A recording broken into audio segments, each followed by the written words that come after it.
Washington Journal continues. And joining us now is Robert Jones. He's the CEO of Public Religion Research Institute and author of The End of White Christian America. He's here to discuss his book, which deals how the United States is no longer a majority white Christian nation and how this change has altered the politics and social values of our country. Robbie, thanks for joining us. Oh, thanks for having me. So before we get started, explain to our viewers exactly what the Public Religion Research Institute is. Yes, so we go by our acronym often too. You may see it as PRRI, but we are a nonpartisan, not-for-profit research organization that specializes in doing mostly public opinion research at this intersection of culture and religion and politics. Okay, and your book asks the question, is it the end of white Christian America? Exactly what do you mean by white Christian America? Yeah, well, it may be helpful to start with what I don't mean. I don't mean the end of all white Christians in the country. There's plenty of counter evidence to that claim, nor do I mean the end of all white Christian churches in the country. But what I do mean, and what the book is really talking about, is this cultural shift that we've had in the country. And when I use the word white Christian America, what I mean is this really dominant cultural edifice that was built primarily by white Protestants, in fact, in the country, not even white Catholics, but white Protestants. So if you think back of this, kind of stereotype of the cultural center of the country as being white, Anglo-Saxon Protestant, this kind of waspy cultural center.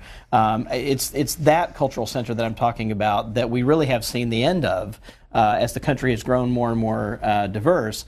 And in fact, one of the kind of key findings that in the book is that we have in fact already moved from being just demographically, we have gone just over the last 8 years from being a majority white Christian nation. So we go back just to 2008. 54% of the country is white and Christian. Today, that number is 43%. So just over the last 2 election cycles, we've actually crossed this threshold from being a majority white Christian nation to a minority white Christian nation. And it's a chart here from PRRY looking at white Christian country and saying how that is now a minority. Here it shows 43% of the country is made up of white Christians, where there's 24% non-white Christians and 23% unaffiliated, and others with other religions or who don't know or refused to say. Now, in what ways have we seen a change in the cultural paradigm based on the diminishing numbers of white Protestants in the United States? Yeah. Well, the other sort of big wedge you see there is this big wedge of the religiously unaffiliated, and that's been kind of the other end of the story, right, is that as the number of white Christians have come down, part of that is about it's an immigration story and the changing ethnic composition of the country. But the other piece of that is that white Christians are disaffiliating, particularly young people are disaffiliating from Christian churches. That has actually accelerated this trend. So in fact, today, nearly a quarter of Americans claim no religious affiliation whatsoever. And if you look at younger people, it is nearly 4 in 10 young people who claim no religious affiliation today. And most of that shift has really come from white Christians in the country. Okay, let's take a look at an excerpt from your book that says, the American demographic, cultural, and religious landscape is being remade. But while the country's shifting racial dynamics alone are certainly a source of apprehension for many white Americans, it is the disappearance of white Christian America that is driving their strong, sometimes apocalyptic reactions, falling numbers, and the marginalization of the once dominant racial and religious identity, one that has been central not just to white Christians themselves, but to the national mythos threatens white Christians' understanding of America itself. What do you mean by that? Yeah.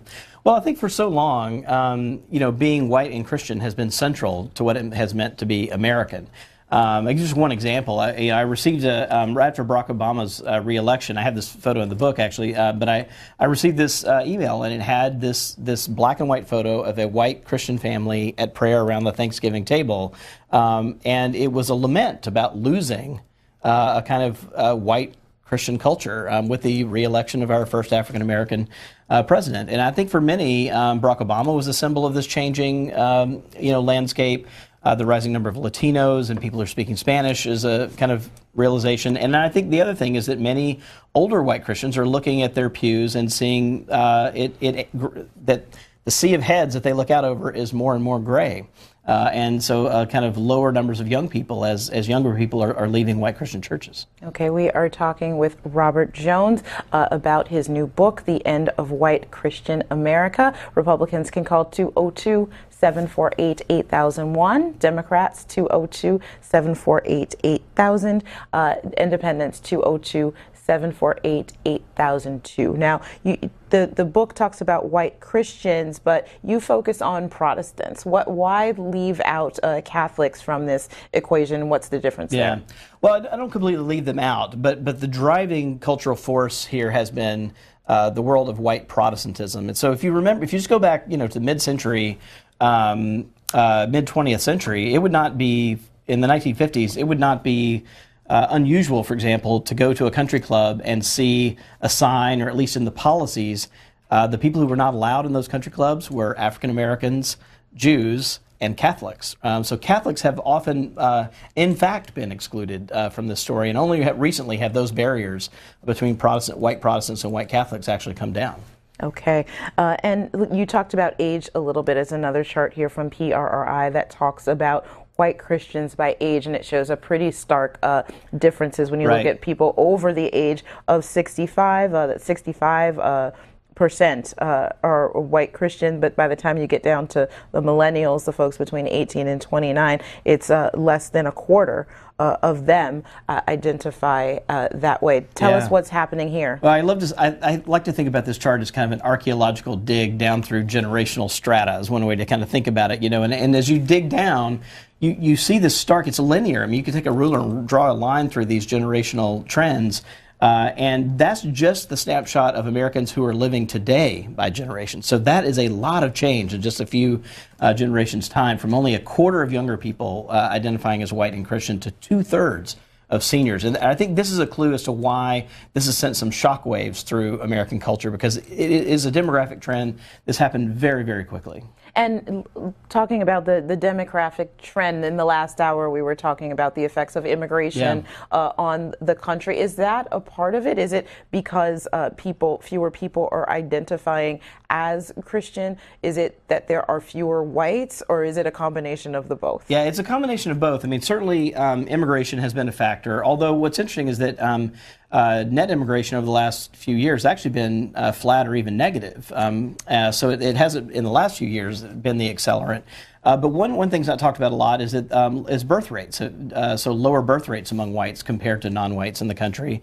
But again, the thing that really pours fuel on this fire and accelerates this trend is actually something internal to white churches, and that is young people leaving those white churches and becoming becoming religiously unaffiliated. Okay, Robert Jones, the founding CEO of the Public Religion Research Institute, is here talking to us about his book, The End of White Christian America. And Sam's calling in from Thousand Oaks, California, on our independent line. Hi, Sam. Yes, good morning. Thank you so much for taking my call, and happy holidays to both of you. And I chose the word happy holidays because I'm neither white nor Christian.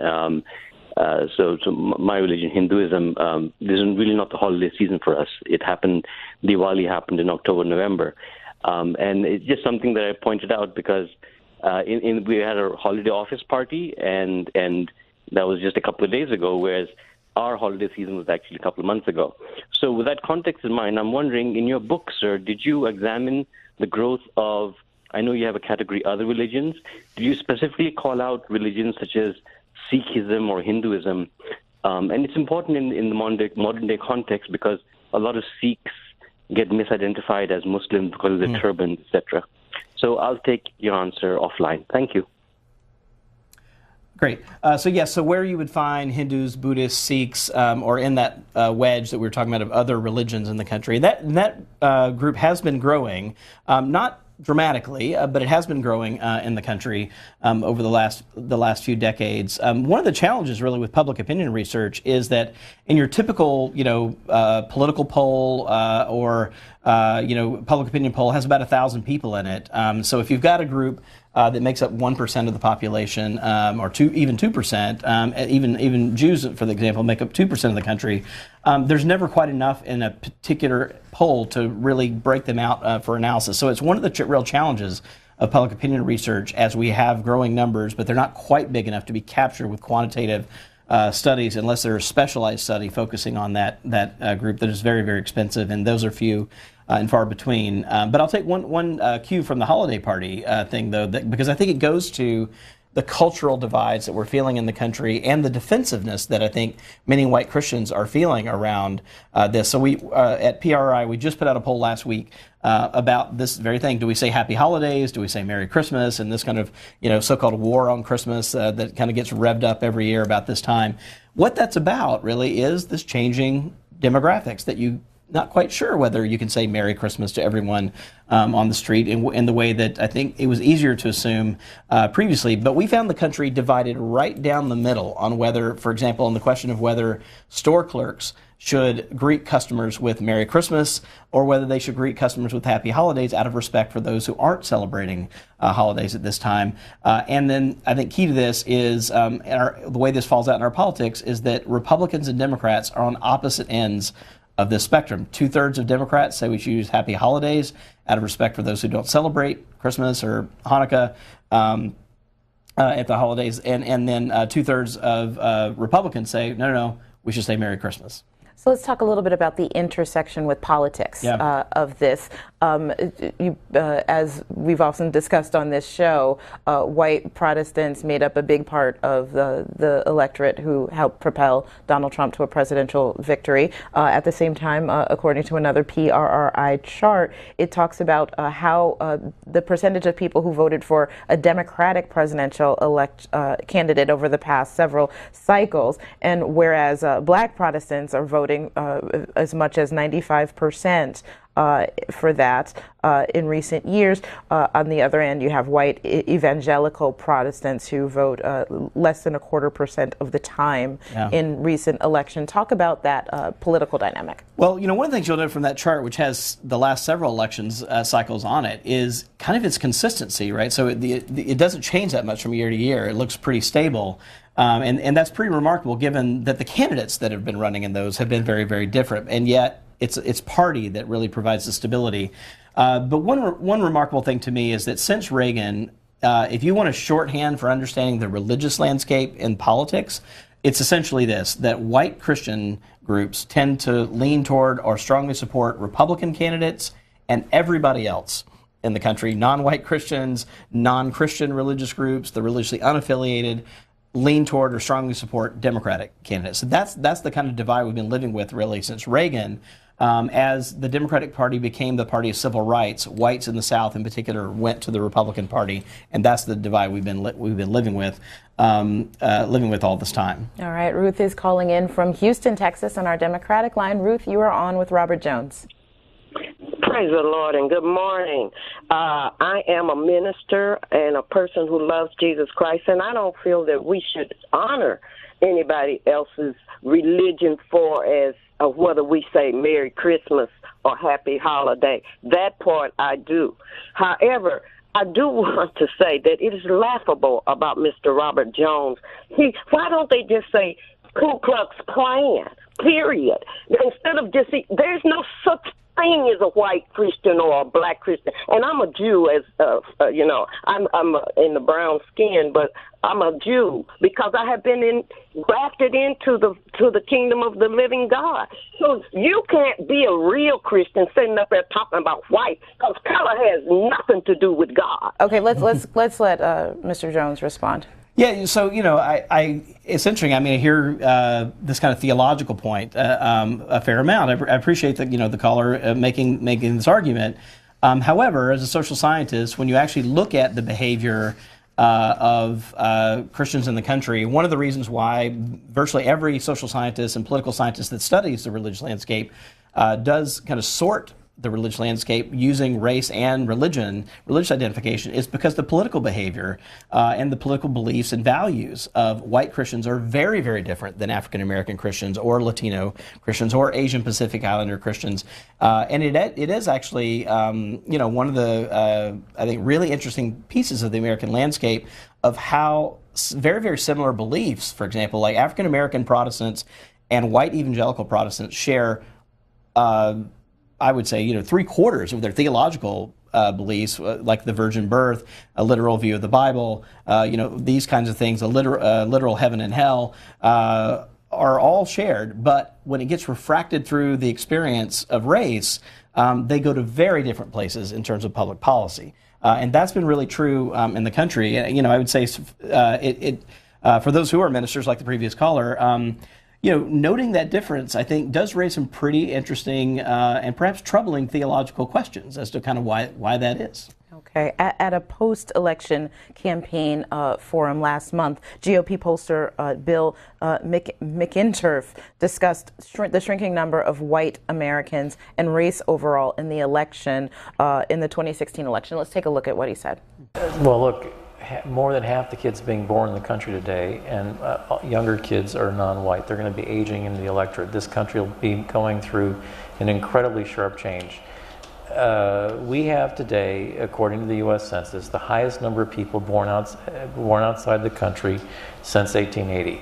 We have the highest number of people speaking a language other than English in literally the last 80 years. Now, I believe in the American ideal. I believe America is founded on a principle, and we are, as a country, infinitely stronger because of this incredibly influx of new people.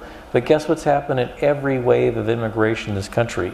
Every wave has led to tension, social tension, dislocation, kind of a battle as we assimilate people. The Italians, the Irish, every wave of immigration. And guess what has been the happy outcome over a generation, which is our country's capacity to assimilate people and to function as a nation.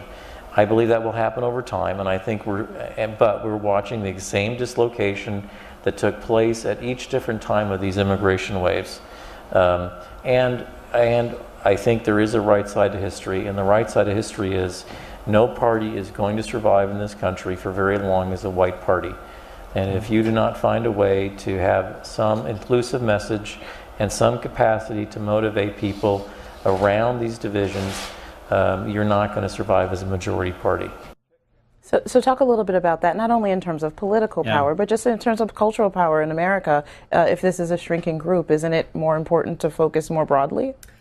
Yeah, what's interesting about this is, so this is a Republican pollster talking, and one of the things I note in the book is exactly this point. I mean, the Republicans themselves in 2012, when Mitt Romney lost, went through this soul-searching process and kind of determined exactly what Bill's saying here, that unless they broaden the tent, the long-term future of the party was really at stake. And in fact, what you see is, if you go all the way back to the 90s to the present, Republican presidential candidates have whether they win or they lose, their coalitions are made up of about 80% white Christian voters, and that's even as those proportions of those groups have been declining. So they've been remaining reliant on a shrinking group of voters, whereas Democrats have been moving with the time. So Bill Clinton's coalition in the 1990s, for example, was about 2/3 white and Christian, but Barack Obama's winning coalition in 2012 was only 37% white and Christian. So this gap between the two parties has become enormous. And I, along with most other pollsters, was really skeptical that another Republican candidate like Donald Trump could run a campaign that really did double down on white Christian voters as a winning strategy. But I do liken this to kind of a Hail Mary pass. It was a highly unlikely event that nonetheless occurred. But what that means, though, is that I think Bill is right here, it's not a long-term strategy, right? So if you win your final football game by just throwing a Hail Mary, 50-yard Hail Mary pass into the end zone and your guy happens to catch it, you really don't want to hold on to that as your play for the next playoff game, right? That's a very unlikely strategy for a long-term success. Okay, Rachel is calling in from Asheville, North Carolina on our Republican line. Hi, Rachel. Hi, how are you doing? We're great. You're on with Robert Jones. Okay. Well, I just wanted to say I come from a kind of unusual viewpoint. I didn't endorse Donald Trump. I really appreciated the Christian preacher, Martin Luther King Jr. I thought it was really awesome, his words. The last words in Memphis, mine eyes have seen the glory of the coming of the Lord, because that really is intense, because God is a God of justice and truth. But saying all that, my one comment, and he can comment on it if he wants, I really wonder if there's less white Christians because they've been martyred. And that's really what I wonder. And I think it's really sad that people haven't been taught right about, what God is really about. All right, let's let Robert Jones respond. Yeah. So thank you for that comment. I think if by martyred we mean literally killed, then I don't think we have much evidence for that. What we do have great amount of evidence for is again that young people have essentially been looking for the exits of churches, and there's a couple of factors in that. We've actually asked young people who were raised religious and then left. And by the way, most of them leave before the age of 20, so it's a very early decision, those who left. And when we ask them kind of why they left, we basically hear a couple of things. One is they said they stopped believing in kind of the supernatural teachings of the religion, so the virgin birth, a literal creation, those kinds of things. It's the kind of religious teachings or dogma that they've stopped believing. So it's a belief issue. But the other thing that comes up is, particularly among young people, more than a third of young people say that a very important reason why they left was because of negative teachings or negative treatment of gay or lesbian people. And so particularly among conservative white churches, that's been a real point of tension with the younger generation that's very, very supportive of gay rights. Okay. Up next, we have James calling in from Collins, Mississippi on our independent line. James, you're on with Robert Jones.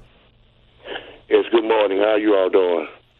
We're doing good. Yeah, Go ahead, morning. James. Mr. Robert, what is your denomination? Sir, interesting. So I grew up in Jackson, Mississippi, not far from you, and grew up Southern Baptist. Okay. I hear you say that this particular race is beginning to decline, but isn't that true for most of the denominations? A lot of them are beginning to decline, and also the decline is not necessarily because of the person is the denomination of white, because a lot of those very people that you're talking about, they're so tired of the fraud and the hypocrisy that goes on in these religions, organizations, and a lot of them are just fed up with it. And it's not just white, as you say, but there's African Americans, there are Hispanics, there's you name it. They're tired of being labeled rather than being filled with the Holy Spirit. And the teachings that goes on in these churches, that the young people are turning away from, quote unquote, what you're saying, into Satanism, into all these other organizations that does not worship like the gospel. They're worshiping all other kind of things, and that's because of the way that you're approaching this conversation, talking about white. It's like you're putting racism in it. All right, James. Let's give Robert Jones a chance to respond. Yeah. Well, thanks for those comments. The one thing that I think it points me to here is that I'm happy you're raising is there actually are differences. And again, I just want to be clear that the reasons why sort of I and most other social scientists, so this is not unique to this book, it's a pretty common practice in the social sciences to really look at religious groups by both religious affiliation and race in the country, mostly because they behave on the ground so differently. I mean, if you're in Mississippi, you know this in your lived experience as well as anyone, that you go to a white church, you go to an African American church, and then you see what those people in those churches do, particularly in political space. They look really different from one another, and that's why we study them in different categories.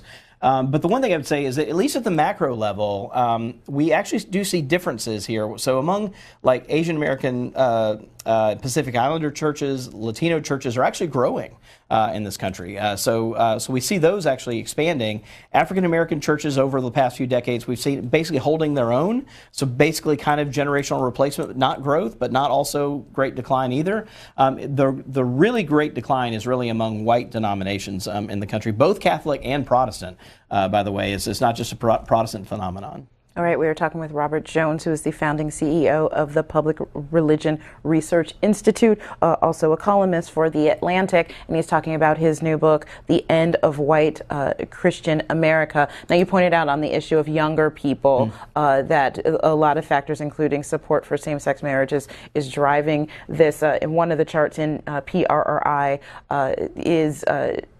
explains, sort of puts side by side the percentage of Americans who are white Christian versus the percent of Americans who favor same-sex marriage. And the two sort of have been reversing course, particularly during the Obama administration, whereas before there were 32% of Americans back in 2004 who favored same-sex marriage, while nearly 60% identified as white Christian. Now, nearly 60% support same-sex marriage, and 43% identify themselves as white Christian. Talk a little bit about that.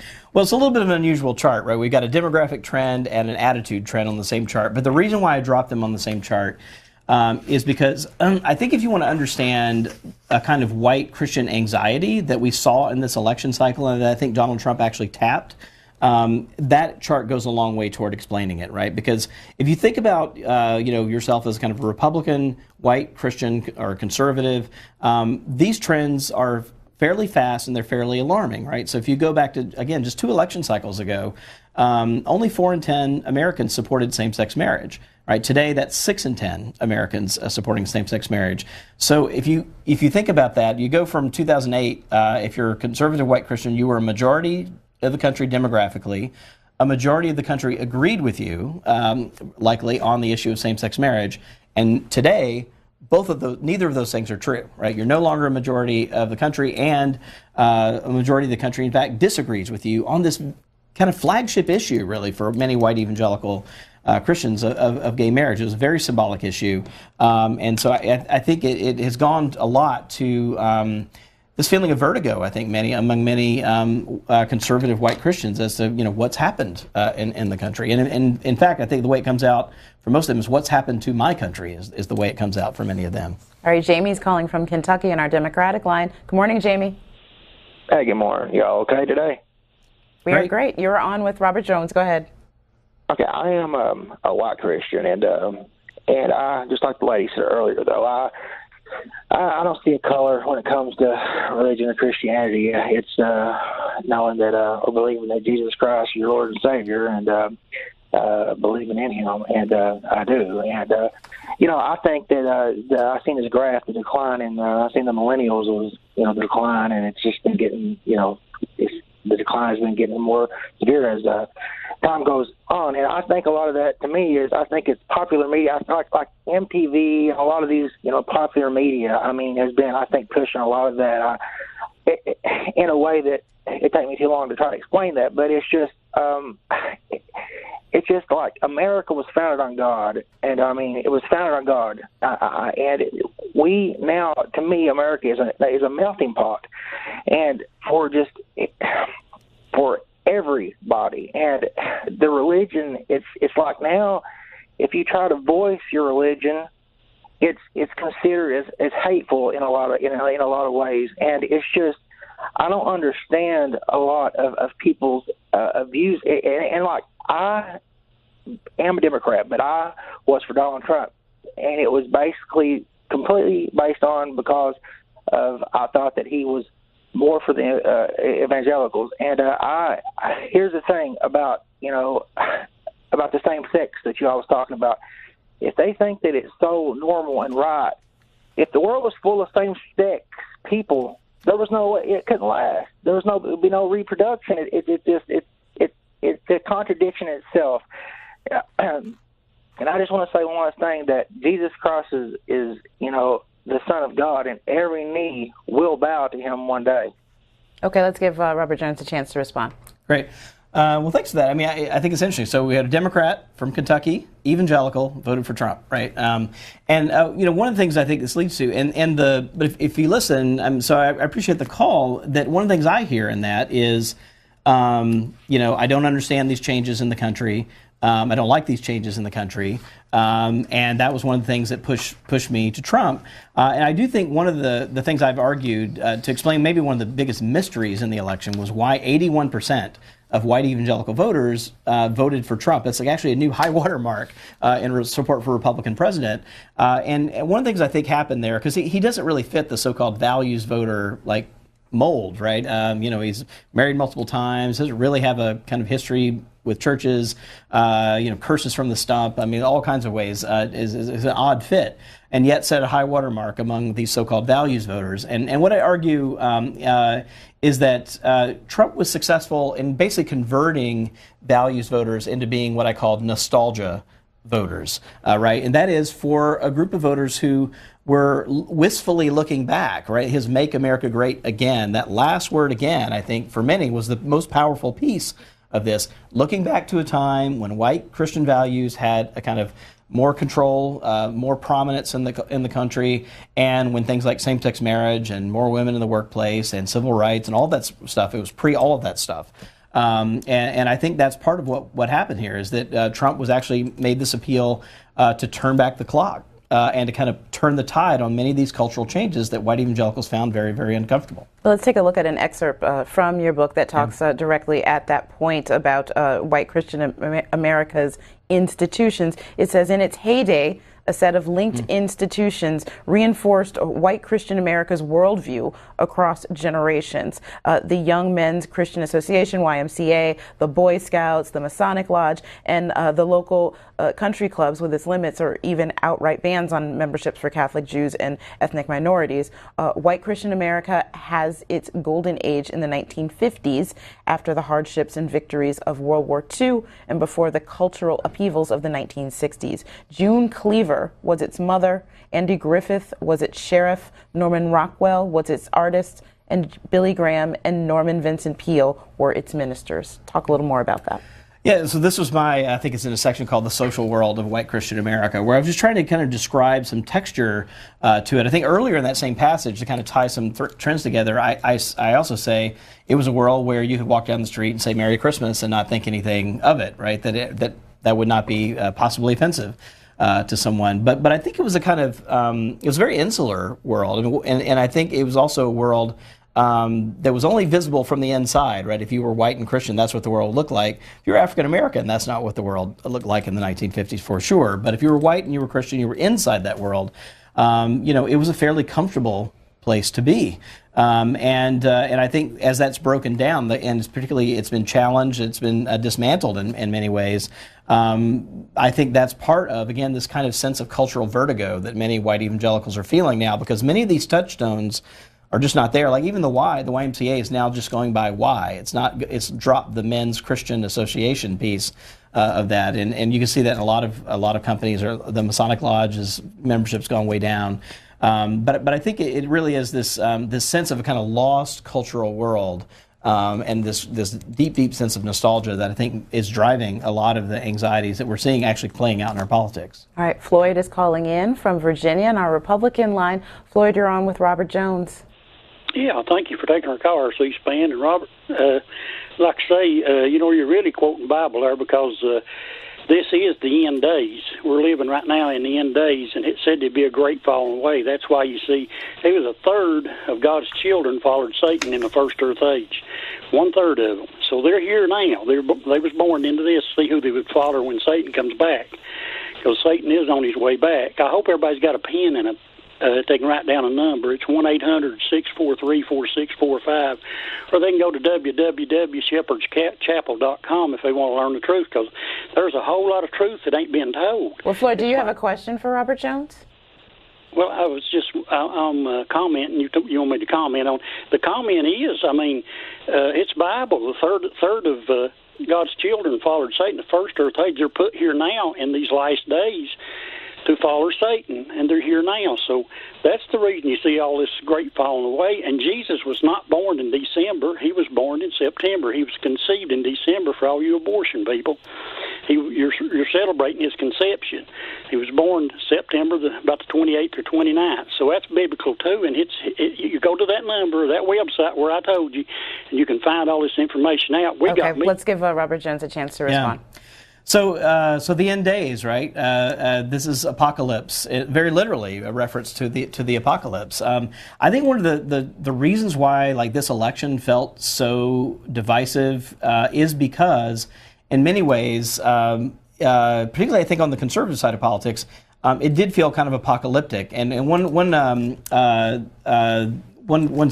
survey that we had right before the election, we asked, for example, what people made of these changes, right? So the caller that we just had, his interpretation of these changes they are literally the end of the world. And we asked Americans, for example, do you think American culture and way of life has changed for the better or changed for the worse since the 1950s? It turns out the country is evenly divided on this question. Right down the middle, half of the country thinks things have changed for the better since the 1950s. Half of the country thinks things have changed for the worse. So it divides parties. 2/3 of Democrats say it's changed for the better since the 1950s. 2/3 of Republicans say it's changed for the worst since the 1950s. But there's no group who say it's changed for the worse since the 1950s who says that more than white evangelical Protestants. 3/4 of them say that things have changed for the worse since the 1950s. So, you put this biblical overlay on it, and it really is an interpretation of the end of the world, whereas Democrats are looking at all these changes and saying, no, we're actually moving into maybe even into a golden age. Things are actually getting better in the country. So talking a little bit more about the differences between 2016 and 2012 in the election, where you had in 2012 Mitt Romney, somebody he's Mormon, but who faith was a big part of his story and his life, and he didn't say or do a lot of things that we saw Donald Trump do in the 2016 election, which neither in word nor deed really aligned with a lot of religious principles, and why still he resonated with the folks. And I want to talk a little bit about how culture and economics even plays into this. You did an interview with Jennifer Rudin from the Washington Post where you said, for many white evangelical Protestant and white working class voters, those appeals about Donald Trump's appeals about restoring a sense of place and a lost cultural world.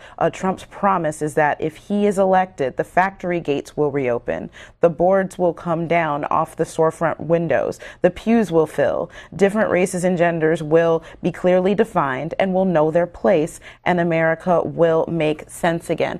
Talk about how his message differed so much from Governor Romney's and why they ended up with different results. Yeah. Well, you're right to say that, and this is one of the reasons why Romney was one of the most critical people of Trump, during the election. Seems to have buried that hatchet a little bit of late, but he gave a just scorching speech about Donald Trump, right toward the end of the election. So you couldn't get more tension than you had between these two people, and yet the vote. Again, you pull that vote chart out, it doesn't look that different. 78%, Mitt Romney got around 78% of the white evangelical vote. Donald Trump got 81%. Those aren't really different results. They're very, very similar. So a couple things. One is I think it goes to the power of partisanship, just how tribal even that for many religious groups, particularly those who are very strongly on one side or the other. For African American Protestants, being Democrat has become kind of part of their identity, and I think for white evangelical Protestants, being Republican has become very much part of their identity. So it takes a lot to pry that apart, and so I think that's part of what's going on. But then again, I think the way that Donald Trump finessed this, right, and no one's more surprised by this than Ted Cruz in the election, who really expected that evangelicals were going to be the way he beat Donald Trump, and yet all across the South, Donald Trump handily beat him. And I think it's exactly because of this that, Cruz was kind of talking about, we're going to get religious exemptions from these gay rights laws and kind of smaller bore policy things. And Trump was saying, no, we're going to turn back the clock. So just in the same way that he promised to bring back factory jobs in Indiana or bring back coal mining jobs in Kentucky or build a wall with between the U.S. and Mexico, he was also making very explicit promises when he addressed evangelical audiences is to say, I'm going to, fill the pews again. Churches are going to have more power when I am president. These are all very big promises that all cut against the grain of a lot of longstanding trends. I don't see any levers for many of them to get done. But nonetheless, if you're in that world, and one of our callers from Kentucky, if you're a conservative white Christian in Kentucky, Donald Trump hit a lot of the points that you really care about. And even if there's no immediate way that those points are going to be delivered on, he was speaking to concerns, speaking to anxieties in a way that I think Hillary Clinton was just never really able to do. All right, Sabrina's calling in from Knoxville, Tennessee, on our independent line. Hi, Sabrina. Hi. Now, I grew up in the Bible Belt, so I grew up with Baptist and Pentecostal, but I now practice my Native American ways. I've left the church.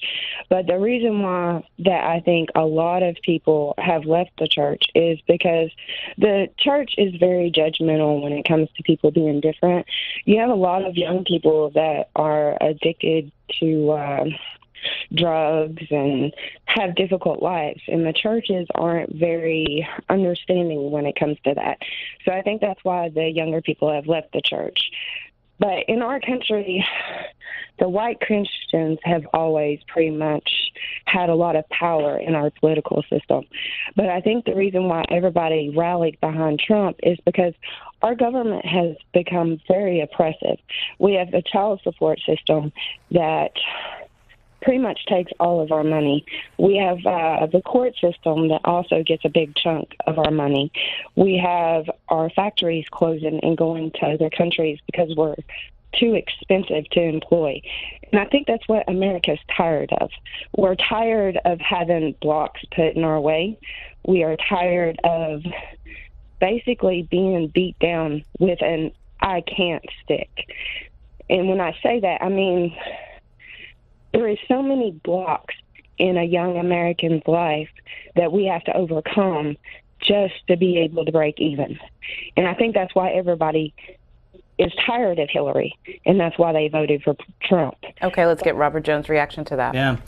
Well, I mean, you hear a lot of pain, in that, and struggle. And I think that's just true. I mean, one of the things that we saw in some of our data going into the election was, the economists were all saying we're out of the recession, the economy has recovered, the jobs reports look good, and we were hearing all these kind of macro indicators that, we weren't still in the Great Recession of 2008.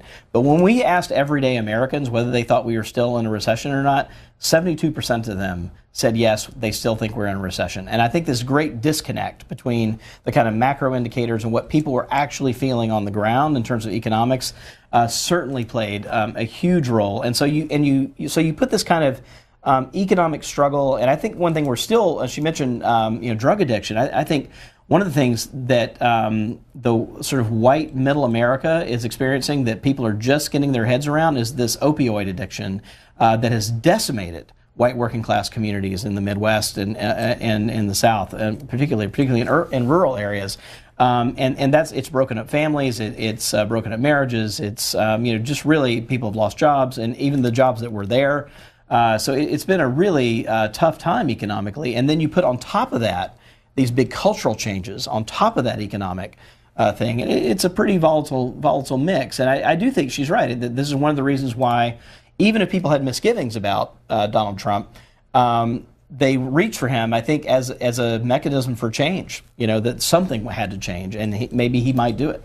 One of the charts from the book that were put together by PRRI shows the states where white Christians remain dominant, with more than 60%, more than 50% of the states in the more red tinted. You see here all the way from the west, from Idaho toward most of the Midwest, and most of the, I know you call this the near south? Appalachia. Right? Yes, Appalachian regions, but other states, the Carolinas, Virginia, were places where in the past I'm sure they had a much bigger stronghold. It's not so much anymore. Talk a little bit about that.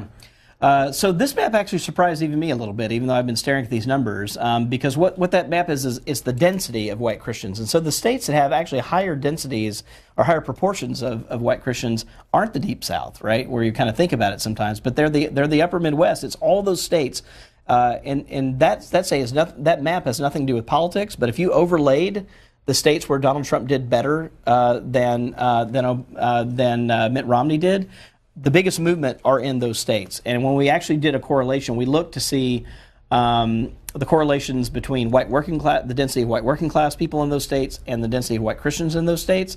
And actually the stronger correlation between to Trump's vote is the density of white Christians in those states, right? So yes, it's class, but it's also culture. I think that's a really important thing to remember. And it's the upper Midwest and this kind of belt of Appalachia up, Kentucky, West Virginia, up into Pennsylvania. And those are also, the third one you could probably lay over that is opioid addiction and deaths would look pretty similar to this as well. Okay, one of the states is Ohio, and that's where Catherine's calling from our Democratic line. Hi, Catherine. Good morning. Thank you for taking my call. I'm a 68-year-old white woman who was born again at 19 in a Pentecostal church. I am Pentecost, and we still believe in you must be born again. And we also believe that being filled with the Spirit is not optional. It is something that God asked us to do, to stay in Jerusalem until we were endued with power from on high, that with the evidence of speaking with other tongues. Now, you can deal with it whatever you want, but I say that the day after the rapture, the churches will be completely packed to far over capacity. And the reason why we Americans have had such a great falling away is because the Bible says that we will have a great falling away. And it's nobody's fault but our own. We've allowed capitalism to be our God when we should have allowed the King, Jesus, to be our God. We followed the good old Yankee dollar instead of following the rules of Christ and what we're supposed to do for our neighbor. And yes, sir, I am my neighbor's keeper. It's my responsibility as a born-again Christian to do whatever it takes to lift up my neighbor. If that means I have to lift him up 10 times, the Bible says that I should forgive somebody for an occurrence 7 times a day for the same occurrence. And that means that I have to have a Christ-like spirit, not only in the Sunday when I go to church and I teach Sunday school, or when I take care of the nursery, or when I go in on Wednesday and teach a class, but that means also when I'm at work, when I'm at my business, when I am shopping, when I'm driving. Okay, Catherine, let's give Robert a chance to respond. Yeah. Well, I appreciate the kind of window, I think, into your world. And one of the things I hear at the end here is multiple touch points with church, right? When I'm at Sunday or I'm Wednesday or I'm doing volunteer activities. This is one of the things that churches have historically done. They've been a kind of social hub. And I think one of the things at the end of the book, so I begin the book with an obituary for white Christian America, but I end the book with a eulogy where I'm trying to kind of think about what does it mean, right, that if we're coming to the end of this social world. And one of I have some critical things to say about it, but one of the things that I worry a little bit about at the end of the book is that white Christian churches and Protestant churches in particular have served as kind of points of community. They've been launching pads for all kinds of charitable activities, and they've been kind of places where people have been plugged into civic engagement, even like being registered to vote and other kinds of things. And one of the things I think we're going to really have to figure out is that younger people are still less likely to vote than older people are, and as over time, historically, one of the ways that people have been plugged into civic engagement is through religious institutions. But as fewer young people are being plugged into those institutions, one real open question is, how do they get civically engaged? What are the mechanisms going to be? Because historically, they've been churches in the U.S. So I think that's still kind of an open question as to how younger people are going to organize or not. Maybe they won't. Maybe they'll kind of do more individual stuff, but there won't be this kind of institutions that will plug them in. So this focus on white Christian America, is there any way that focus can be unhelpful? I mean, you're talking about civic engagement. There's also civic engagement done through black churches, through synagogues, through other groups, Islamic groups. Is it in any way a negative to focus just on white Christian American and not focus on faith more broadly? Yeah. Well, I mean, every book has got to pick its focus, right? Tell in which story it's going to tell. I mean, you can't tell every story at the same time. So I think one of the things I wanted to do is to focus on this world. And the reason why I wanted to focus on this world is because it had such cultural dominance at one point, really through most of our nation's history. Right? There was a historian that I sort of use in the book who put it really starkly. He just said, look, in the middle of the 20th century, like 1940s, if you were in charge of something big and important in America, chances are you were white, you were male, and you were Protestant. Right? And that was kind of the way the world looked in the 1940s America. It's not the way it looks today. And I wanted to kind of tell the story of the kind of decline of this world and the kind of vacuum that it's left, I think, in its wake. And that's, I think, where we are in the country. And I think one of the important things that it has told is really the source of, I think, some of the anxiety that we've seen, particularly on the conservative side of politics, among white evangelical Protestants as they feel that loss of power, as they feel that loss of influence on the time. So yeah, is there another book to be written around, African American churches and where they are? Because they're facing their own kind of dynamics in the country, or this explosive growth of Latino churches. I mean, absolutely, that's going to absolutely shift the landscape. And even in places like North Carolina, right? We don't really think about that as somewhere where there's Latino culture is really, but it is. It's a place where there's a very vibrant Latino culture today. Okay, Susan's on our Republican line from Mississippi. Good morning. Good morning. Thanks for taking my call. What I wanted to address was, it sounds like there's a little bit of bias in your treatment of white Christians and the idea that they're looking for nostalgia. Instead, and the culture of old, when instead I think what we're looking for is a return to values that matter, that last, not just something that used to be, but something that ought to be. Does that make sense to you? Sure. So so the thing about the book is it really is a data-based book. So there's a lot of evidence-based that we haven't gotten into here, but certainly that 1950s question is a pretty stark reminder of that. Yeah, the values that last, values that matter, absolutely. In some ways, I think that's what everyone is in the country is looking for. But what I think has happened, though, and I say this as someone who's white and Christian from Mississippi myself, that for many, I think, white evangelical Christians in particular, those values are embedded in a social time and a social place, right? And they tend to be embedded backward looking, all right? And even in the language that the caller used here, she used the word return, right? It's not sort of like something new, it's something to go back to. And I think that it often gets played that way. It's revival, return, it's backward looking. That's something it's a story of loss, cultural loss. And I think that's the thing I'm really trying to hold up here to the mirror, is that it really is a story of cultural loss for many white evangelical Christians, particularly in the South, I think. And I think coming to terms with that loss is really what the book is about.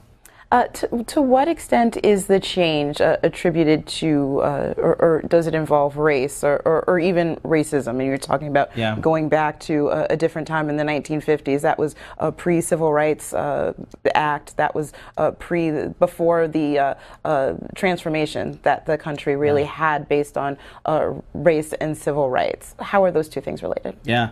Well, one of the things that I think I came away from the book with was this sense of just how central race relations and the history of racism in the country has been for our political life and our religious life in the country. I mean, almost every denomination split over the Civil War, for example. The Southern Baptists and the American Baptists have still not reconciled, right? The American Baptists largely still up in the Midwest and the Northeast, Southern Baptists still in the South. I mean, that Southern American divide is the Civil War divide.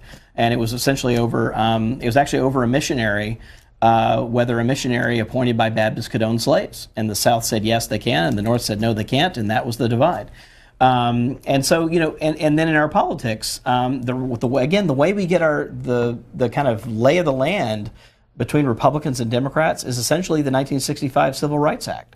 Before that, you could find more Democrats in the South right? It used to be the solid Democratic South. And what political scientists have called the Great White Switch happened post-civil rights. The Democratic Party became identified as the party of civil rights, and whites in the South, and there was an explicit plan put in place by Republicans, the Southern strategy, to kind of attract whites using race as a wedge. I mean, so the structure of our churches, the structure of our politics is all wrapped up with the history of race in the country. And again, I'm hoping that one of the things the book does is kind of put that squarely on the agenda. I don't think there's a bridge forward without reckoning with that. Okay, Bill's calling from Pennsylvania on our independent line. Hi, Bill.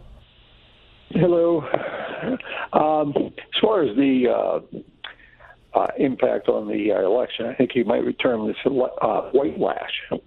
But my question really has to go with the polls of the young, unaffiliated people. Is it ever asked of them about their parents and how strong their religious faith is? Are they regular churchgoers? Are their parents just C&E Christians? Is that ever something that's asked of the young unaffiliated? All right, I'm going to let you answer that with just a few seconds left. Yeah, no, this is a great question. So we had a report out on this in August called Exodus, and basically in there we asked about their parents, and it actually is the second thing that makes the difference here is that if they say that their parents, and when they were raised, they were just not that religious, that's kind of the second most powerful reason why they end up not being affiliated in the next generation. So yes, absolutely. The other two factors quickly are divorce and having two parents of different religions are also factors in the next generation being more likely to be unaffiliated. Okay, Robert Jones, author of The End of White Christian America. Thank you for joining us today and talking about your book, and Merry Christmas to you. Thanks for having me. Merry Christmas, and I guess I should say Happy Holidays, right? Right. All of the above.